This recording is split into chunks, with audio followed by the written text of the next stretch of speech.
Monsieur l'abbé, nous avons retenu quelques questions pour vous. Et nous y allons tout de même avec la première. Pourquoi avez-vous choisi de devenir prêtre? Oui, la vocation n'est pas d'abord un problème de choix de la part de l'homme. La vocation, c'est un choix de la part de Dieu lui-même. C'est Dieu lui-même qui choisit qui il veut, quand il veut, comme il veut. J'avais initialement une vocation, celle de devenir médecin, parce que mon père était infirmier. De cette vocation, j'avais été détourné par le Seigneur sur mon parcours. Je suis entré au séminaire, j'ai évolué sans trop de peine jusqu'à être ordonné prêtre à l'âge de 26 ans. Et je ne regrette vraiment pas d'être prêtre aujourd'hui, et je crois que c'est là, dedans, dans la vocation sacerdotale, que je suis en train de trouver mon épanouissement. Je crois que ce choix a été motivé par le Seigneur, lui qui nous dit qu'il nous a aimés en première position. Je crois que j'ai été séduit d'abord par le Seigneur, lui qui m'a appelé en première position pour répondre à son appel et essayer aussi de servir mes frères à travers ces ministères. Je crois que c'est le Seigneur lui-même qui m'a séduit, c'est le Seigneur lui-même qui m'a appelé pour que j'arrive à le servir, à créer cette intimité avec lui. J'ai choisi de devenir prêtre surtout pour être à son service, être au service de Dieu et aussi de mes frères les hommes. Parce qu'il était trop petit, j'ai imaginé de devenir prêtre, vraiment pour un peu de fausses expectatives, mais normal pour un enfant. Je voyais le prêtre comme quelqu'un d'important, surtout à mon village, qu'il s'habillait bien, qu'il avait une importance remarquable. Moi, ça a été secondaire, mais petit à petit, je pense que cette vision a tellement changé qu'après, j'ai pris la décision pour aussi sortir de ma vie, de la destinée qui m'a donné l'opportunité pour entrer au séminaire. Une vocation que j'ai reçue de Dieu, c'est Dieu lui-même qui a voulu que je sois ce que je suis. Et moi, comme disait Jérémie, Seigneur, tu m'as séduit et je me suis laissé séduire. Oui, avec cet aspect, monsieur l'abbé, est-ce que de votre part, il y a un motif qui cause votre joie? Parce que on dit que avoir une femme, c'est avoir tout le bonheur du monde. Est-ce que sans femme, vous savez avoir ce bonheur-là? Vous savez, il y a ce qu'on appelle bonheur, il y a ce qu'on appelle plaisir, et il y a toute la confusion dans la tête des gens qui confondent le bonheur avec le plaisir. C'est un plaisir que de vivre dans le mariage, mais ce plaisir-là doit être ouvert sur le bonheur. Parce que c'est un plaisir pour le plaisir, un plaisir qui n'est pas ouvert sur le bonheur, alors en ce moment-là, ça vous fait tomber dans de l'idolâtrie. Dieu nous a choisis, nous lui avons donné une réponse généreuse. Nous ne regrettons pas ce que nous sommes devenus. Nous le sommes devenus par sa grâce, et c'est encore par sa grâce que nous nous maintenons dans cette vocation sacerdotale. Et la joie, c'est ça ce qui fait la spécificité de la vie franciscaine. Même quand tout semble vaciller, même quand il y a des problèmes, quand vous êtes dans la souffrance, il faut toujours apporter la joie. Le secret de ma joie, c'est de me sentir d'abord prêtre. Le fait d'être prêtre, ça fait déjà ma joie, hein, c'est ça mon identité. Il ne faudrait pas que je puisse chercher une autre identité à part celle que j'ai, hein, le fait d'être prêtre. M'efforce à créer ce bonheur dans mon ministère pour être vraiment joyeux. Cela est lié à mon choix que moi-même j'ai opéré suite à la sollicitation de mon Dieu. C'est ce qui me rend heureux. Regrettez-vous d'avoir opéré ce choix de devenir prêtre? Non, je ne regrette pas. Au contraire, je suis très content. Parce que ça, Mon bonheur, c'est ça ce que je suis en train de chercher dans ma vie. Je ne regrette pas, je suis très content. Je crois que quand on choisit, on doit être heureux. Il faut choisir ce qui doit vous rendre heureux. Et je crois que chaque jour de ma vie, j'essaye d'être heureux là où je suis et tel que je suis. Les hommes ne manquent pas, c'est pas simplement dans la vie sacerdotale. Même ceux qui sont dans la vie conjugale connaissent bien des difficultés. Et par la grâce de Dieu, on sait toujours surmonter les difficultés. Et grâce à la prière, un prêtre, ça doit être un homme de prière. Sans prière, on ne sait pas tenir devant les difficultés de la vie, tant dans la vie conjugale que dans la vie sacerdotale, la vie consacrée.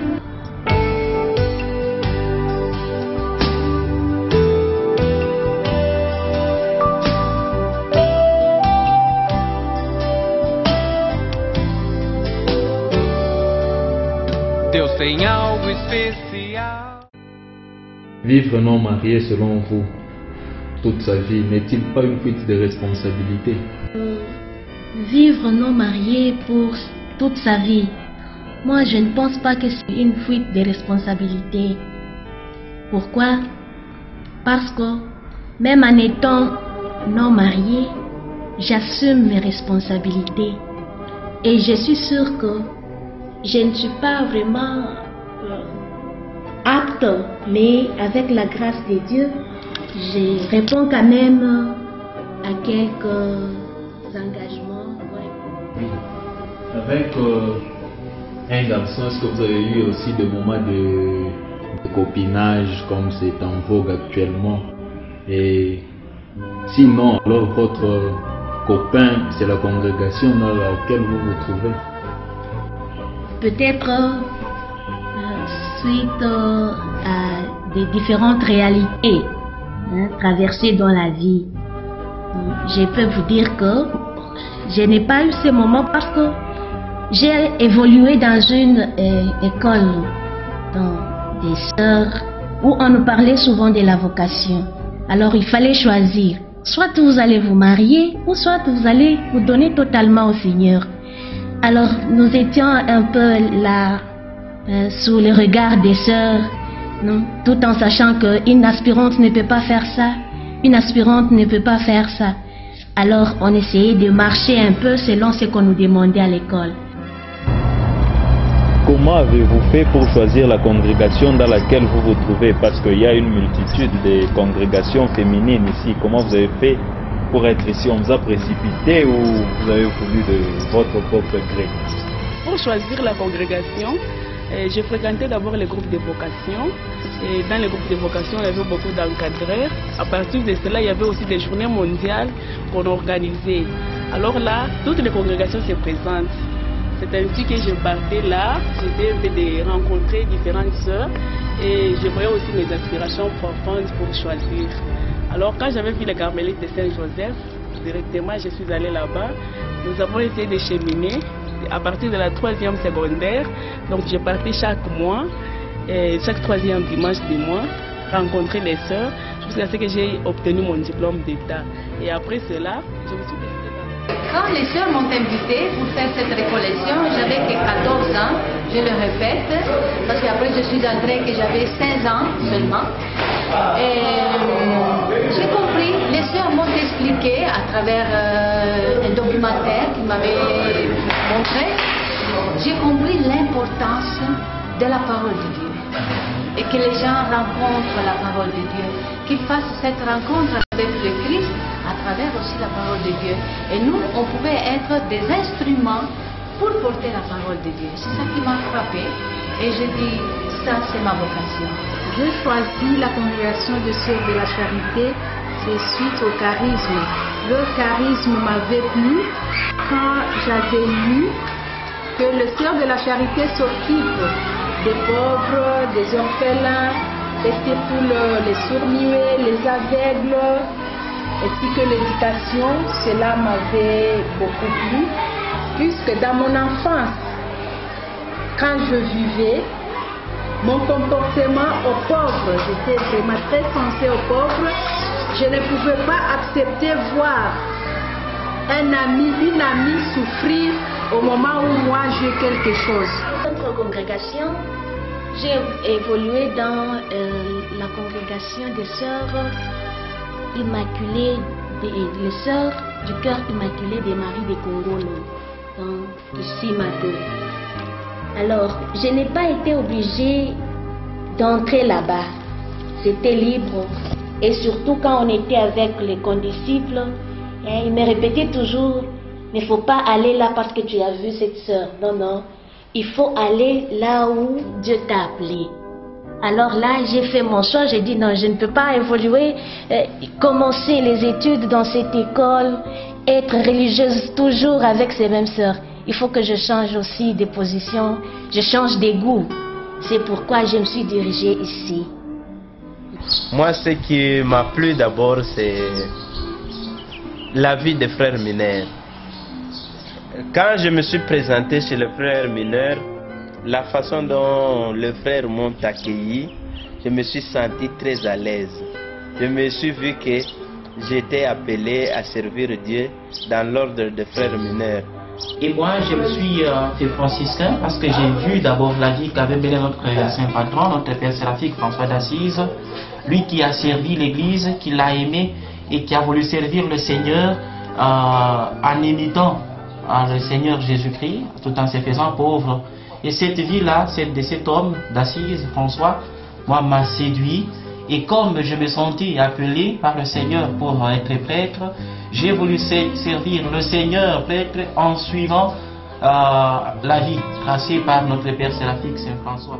Est-ce que les parents avaient soudainement répondu à votre préoccupation de vous engager ou ils avaient opposé une contradiction à votre demande? Le papa nous a toujours laissés libres dans notre choix. C'est pourquoi quand je l'avais dit que je vais entrer au couvent, il ne s'était pas opposé. Il ne s'était pas opposé, mais il avait quand même, il avait peur parce qu'il connaissait bien sa fille.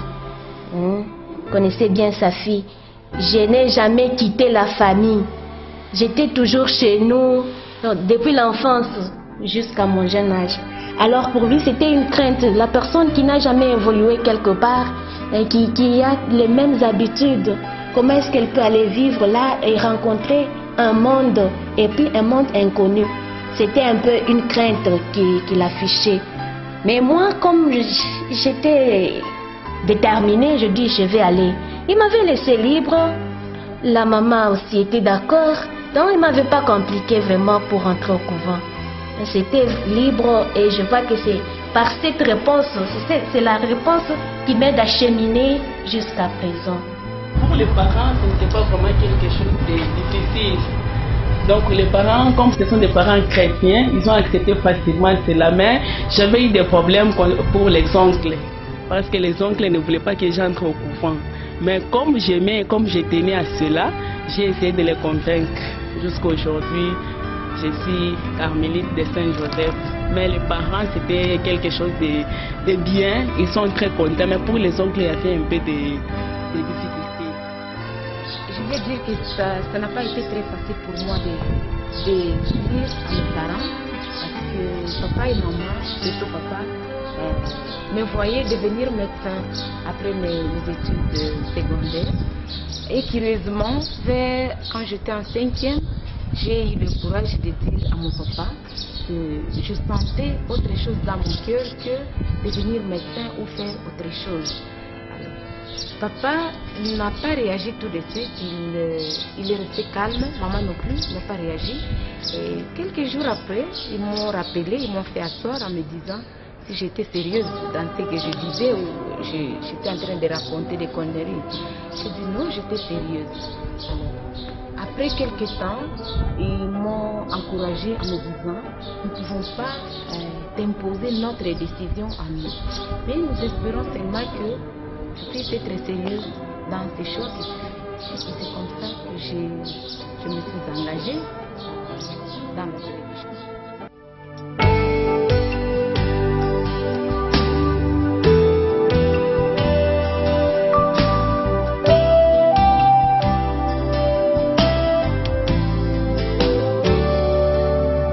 Deus tem algo especial reservado pra você, e não foi em vão que ele o trouxe aqui, por maior que seja. Père Jean-Luc, nous sommes ici auprès de vous avec une préoccupation parce que bon nombre de personnes ne savent pas distinguer quelle différence il y a entre un père et un abbé en premier lieu, et en second lieu la sœur et la demoiselle. Bien, merci pour votre question. Donc, généralement, la distinction père-abbé regarde la différence entre un prêtre qui est lui aussi religieux, qui est en même temps religieux, consacré dans une congrégation, un autre religieux, et le prêtre diocésain. Donc, habituellement, on appelle père un religieux qui est prêtre, et abbé un prêtre qui travaille dans le cadre d'un diocèse ou d'une association de prêtres comme les opéraires eux-mêmes. Donc ça, c'est la première distinction. Pour ce qui est des demoiselles et des sœurs, alors on appelle demoiselles les personnes consacrées qui appartiennent à un institut séculier. Généralement, elles n'ont pas un habit qui les distingue des autres femmes ou demoiselles qui vivent dans la société, tandis que les religieuses sont des personnes consacrées qui vivent en communauté dans une congrégation ou un institut religieux. En recrutant quelques questions sur la rue, oui. Il y a des personnes qui se sont dit que le prêtre est comme une sœur, on peut dire ceci, un peu pour le rôle joué, et le frère est comme une demoiselle. Et vous, à ce sujet, qu'est-ce que vous dites? Bon, je pense qu'il faut bien distinguer, c'est-à-dire dans la vie consacrée regroupe trois groupes de personnes, si on peut dire ainsi. Donc il y a les consacrés qui sont des prêtres et que nous appelons généralement les pères. Il y a des consacrés qui ne sont pas prêtres. Quand ce sont des hommes, on les appelle des frères. Quand ce sont des femmes, on les appelle des religieuses ou des sœurs. Tandis que vous avez les abbés qui n'ont pas fait les trois vœux comme les consacrés et qu'on appelle habituellement abbés. Malheureusement, ici à Lubumbashi, ce n'est pas toujours très heureux. On appelle aussi parfois abbés des candidats prêtres qui sont religieux, ce qui crée une confusion dans l'esprit des gens.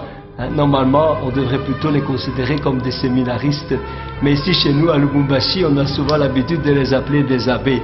Alors vous voyez que parfois, de la part du clergé diocésain, ça crée un certain mécontentement qui peut se comprendre. C'est comme si un abbé est moins qu'un père, ce qui n'a pas du tout de sens dans le fond.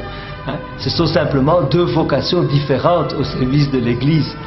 Je crois que c'est ça qu'il nous faut retenir.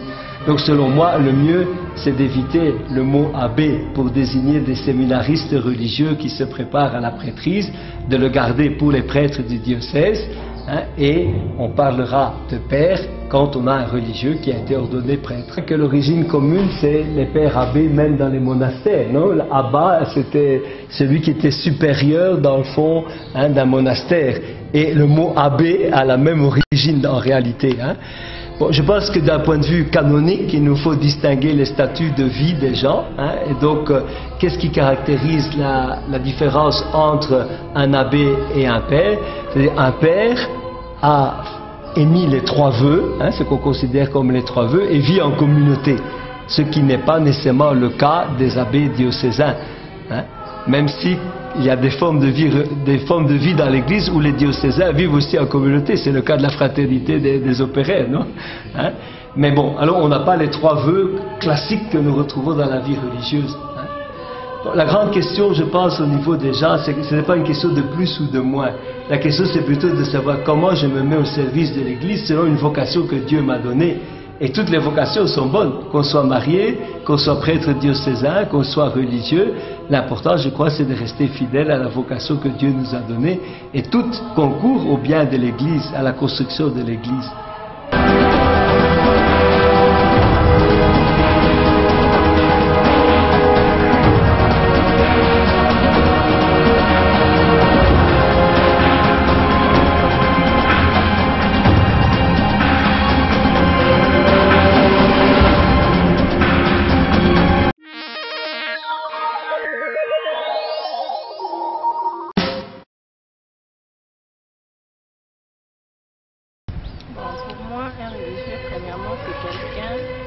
croit en Dieu.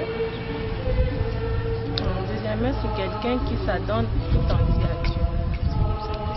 C'est une personne qui se donne à servir Dieu. Avez-vous déjà pensé à faire partie d'un ordre religieux? Non. Pourquoi non?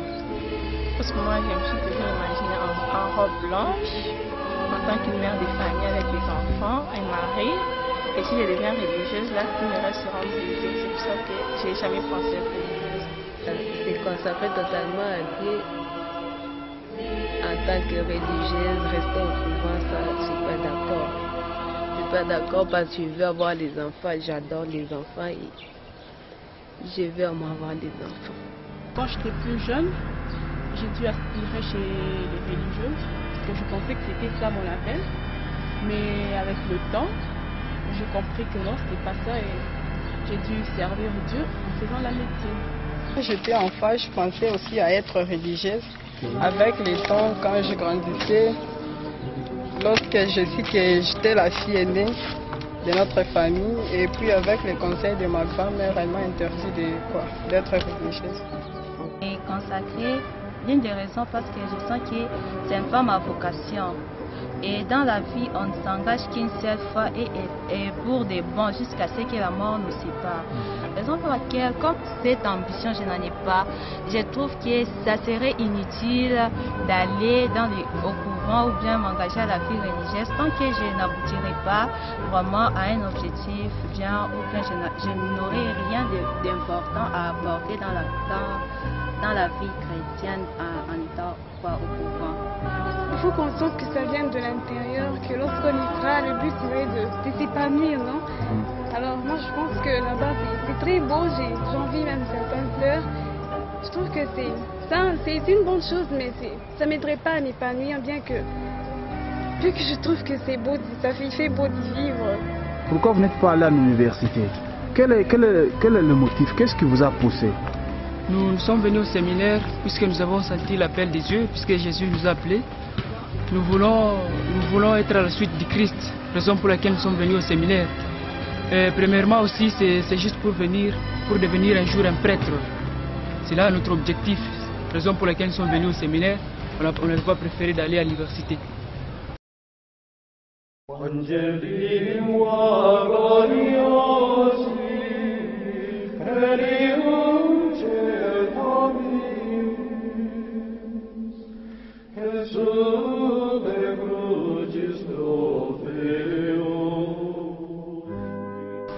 Comment arrivez-vous à digérer la nouvelle d'un de vos enfants qui désire se consacrer au Seigneur? Cette nouvelle-là, d'emblée pour moi, c'était une nouvelle de joie. Mais par après, dans mes méditations, ça m'a quelque peu bouleversé parce que je me suis mis à me dire que c'est bien, il va me quitter pour d'autres. Avec ce que nous observons aujourd'hui dans la vie de certains consacrés, ça m'a donné des inquiétudes. Je me suis dit, peut-être il va s'embourber comme nous voyons d'autres. Il faut qu'il soit un vrai prêtre. Et s'il n'est pas un vrai prêtre, qu'est-ce que nous serons, nous, parents? Ce sera un échec, et pour lui et pour nous.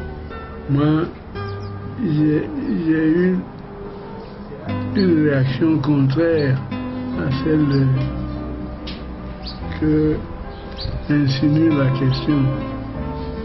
Moi, j'étais content que mon enfant aille au petit séminaire pour se former comme prêtre plutôt que tu se maries. Un enfant voudrait aller au couvent. Pour moi j'aime, parce que travailler pour Dieu, c'est une joie énorme. Parce qu'il va là-bas, il va prier pour nous, il va sauver les gens, il va sauver les gens au monde. Alors c'est une joie qui est joie indéterminée. Pourquoi il y a plus de joie du côté de vos parents pour un enfant qui se marie que pour celui qui se consacre au Seigneur? Moi, je pense que les sentiments sont presque les mêmes. Pour pour celui qui se consacre, c'est une voie à lui, et pour celui qui va se marier, tous ils vont dans des directions inconnues. On embrasse une vie qu'on ne connaît pas. Je pense que selon la culture africaine, un enfant qui se marie, les grands-parents, la grande famille attendent de cet enfant la progéniture, des enfants qui seront issus de ces mariages. Mais pour l'enfant consacré à Dieu, bon, là c'est comme si c'était une graine jetée dans la terre, mais qui ne donne pas de fruits pour la progéniture. Quel conseil pouvez-vous donner à ceux ou celles qui veulent se consacrer au Seigneur? Ceux-là qui veulent se consacrer au service de Dieu, d'abord c'est un appel, l'appel de Dieu. Si on voit bien l'histoire biblique de la maman de Samuel, avait préparé son enfant pour le service de Dieu, raison pour laquelle cet enfant Samuel était toujours à l'église. Et quand Dieu l'appelait, le prophète Élie disait toujours: dis seulement, Seigneur, je suis là. Maintenant, pour nous, parents, c'est mieux si, par exemple, mon enfant désirait aller au couvent, je vais l'accompagner, je vais l'encourager pour le service de Dieu. En fait, qu'elle soit sûre que c'est ce qu'elles veulent, que c'est un besoin qui vient de l'intérieur, que ça ne soit pas par influence ou par juste envie d'y être à cause de... Parce qu'on voit les sœurs bien vivre, ou bien les sœurs sont heureuses, ou bien épanouies, mais que ça soit quelque chose qui vient de l'intérieur. Mon unique conseil est celui-ci. Écouter la voix de son cœur, la voix de sa conscience, et réaliser ce dont notre cœur nous pousse à faire, dans le bien. Quand on se sent devenir religieuse ou devenir prêtre, je crois qu'on devrait s'engager à écouter la voix de son cœur et à se donner lui-même aussi. Je dirais qu'il faut qu'il ressente d'abord en lui que non, moi je suis appelé à telle vie et qu'il s'engage pour des bons. Ne pas aller par influence ou bien pour une aventure, chercher à découvrir ce qui se passe dans la vie religieuse et sortir après. Il faut qu'ils les ressentent et qu'ils apportent quelque chose de bien et au développement de la vie chrétienne, sociale et autres choses. C'est mieux. Il faut beaucoup de courage et de persévérance, mais au départ, il faudrait que la personne ait en elle cette vocation, cet appel. Alors tout ça, il faut être patient, la patience. Avec la patience, avec l'espérance, je pense que ça peut aller. Si on est appelé, il faut associer les deux choses, la patience et l'espérance. Je dirais de prier, parce que la vocation c'est un don. Et moi-même aussi, quand j'ai commencé à sentir un peu une attirance envers la vie religieuse, le conseil de ma maman c'était celui-ci, de prier. Alors chaque jour j'allais à la messe et chaque jour je faisais cette prière au Seigneur. Seigneur, que veux-tu que je fasse? C'est une prière aussi, après j'ai su que c'est Saint Paul qui a dit ça, mais avant je ne savais pas. Et la différence de dire Seigneur, que veux-tu que je fasse? Pas Seigneur, ce que tu veux que je fasse. Je pense qu'il faut travailler, il faut s'efforcer. Éléments comme la prière, c'est très important. La prière, toujours demander à Dieu l'assistance à travers l'Esprit Saint. Et s'efforcer chaque jour pour même les petits détails, les faire avec amour. Et se rappeler toujours qu'à partir de cette pratique de chaque jour, on devient professionnel pour tout. Dieu appelle qui il veut, quand il veut. Et je crois que c'est ce qui nous est demandé à nous, même aux jeunes qui aspirent, c'est de pouvoir donner une réponse vraie, réelle. Et cette réponse, ce n'est pas d'un jour, d'un moment, le jour de l'ordination, mais c'est de chaque jour.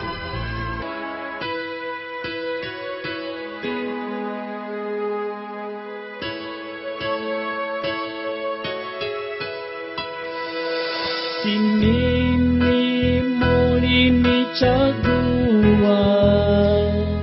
ni mimi niliwachagua.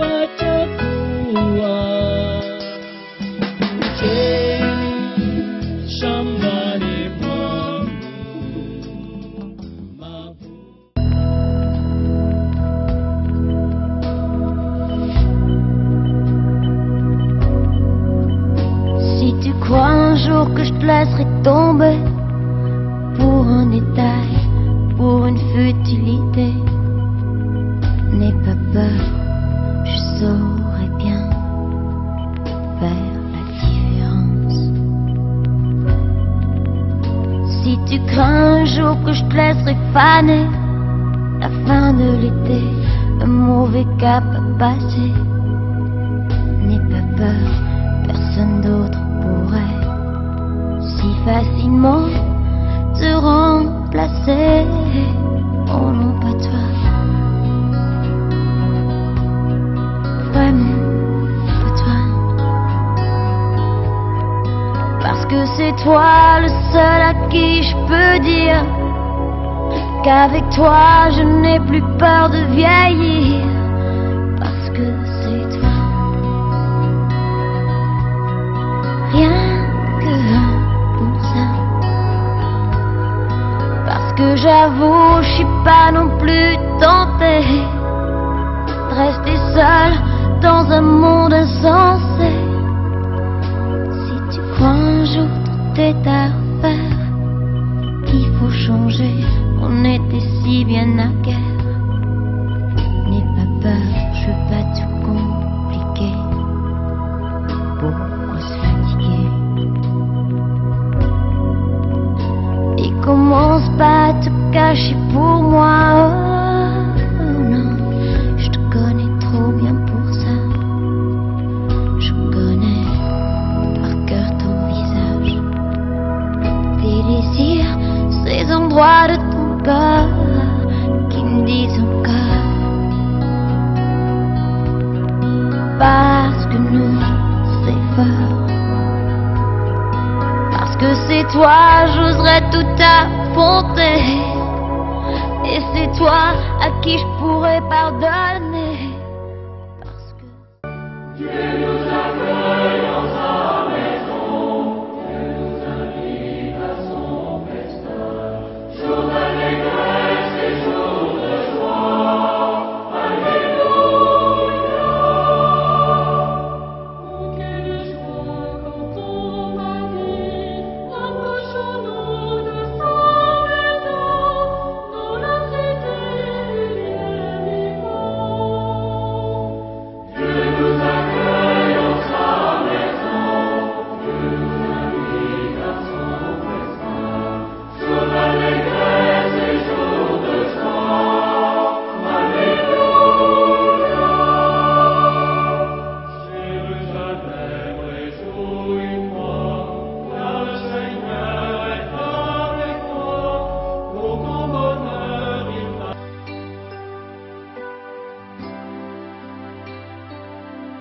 Señor, toma mi vida nueva antes de que la espera desgaste años en mí.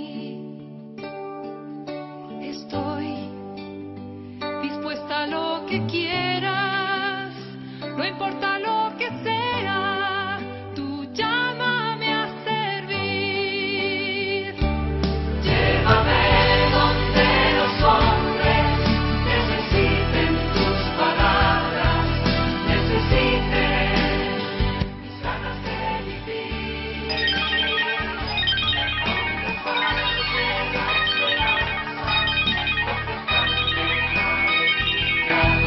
Simplemente por no saber de ti.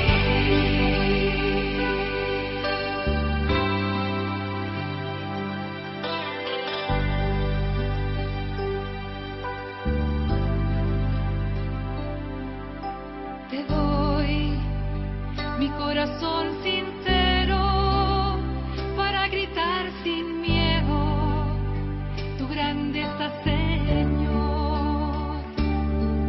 Tendré mis manos sin cansar